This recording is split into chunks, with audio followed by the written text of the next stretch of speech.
The year is 2010, you're playing your favourite game, Call of Duty Modern Warfare 2, and you've just been called a faggot.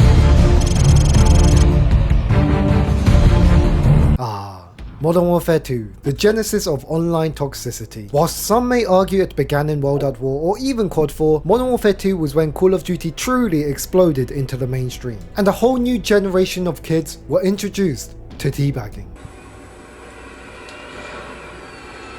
You thought Fortnite emotes were bad? This was nothing compared to the old days of Call of Duty, where the smallest disagreement would light up the most outrageous argument filled with the most offensive language known to the English language. Yum yum yum yum yum, I eat dick all day. Yum yum yum yum yum, I eat dick. You wanna fight? And that is what myself and many others called home. Let me guess. Your home? It was.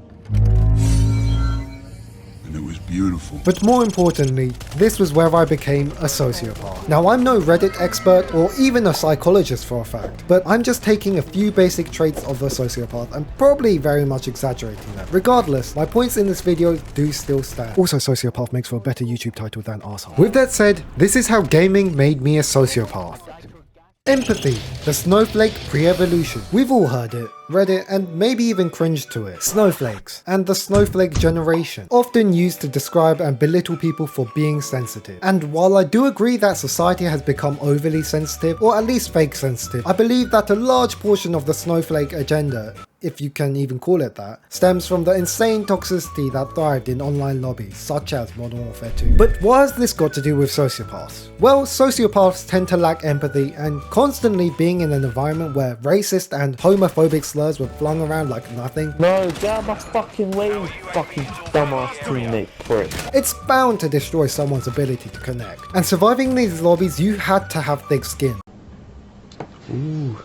You're hard, showing off. I'm not saying that from a point of pride, but shame. Nor am I saying that I had no part in this, as that would just be a flat out lie. I spoke my fair share of pretty abhorrent stuff. Being accustomed to using offensive language as often as I did made it so for a long time I really struggled to empathize with people, as how could I? From my perspective, I was able to handle all this shit talk as a child, so why can't others handle them too? As an adult even? Well, for my younger self and people who are watching but don't know, it's not normal to speak or be spoken to like that. In actual society, people tend to be nice, for the most part. Being in those lobbies, you had to disconnect from your emotions, and whether you could reconnect is a completely different story. I still to this day struggle to express emotion and sometimes just feel emotion, but I was fortunate enough that I didn't go too far down the sewer of online toxicity that I'm completely unable to today. But I can still feel emotion when you subscribe, so could you just hit that button down below? And if it's already pressed, thank you very much. Narcissism, the stat god. The infamous KDR, also known as kill-death ratio, is what's commonly used to validate a player's skill in most PvP games. Some people, however, get far too attached to stats like this and then look down upon others with a lower ratio.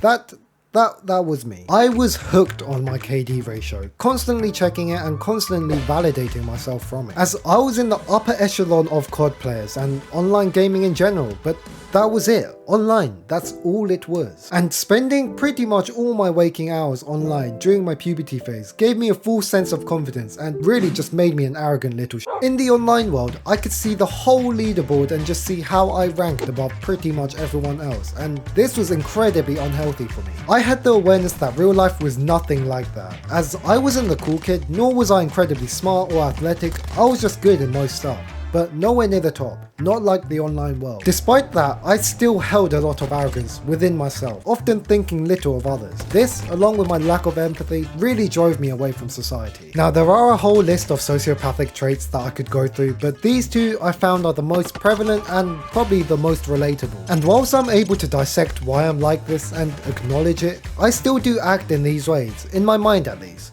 as this, my personality, is ingrained, but it's something I'm trying to work on. And so, if you relate to anything I've said, maybe just try to understand why you are the way you are and how you might be able to improve on that. With that said, I hope you enjoyed this more personal style kind of video. If you're a sociopath, let me know down below. Otherwise, have a great day and bye bye.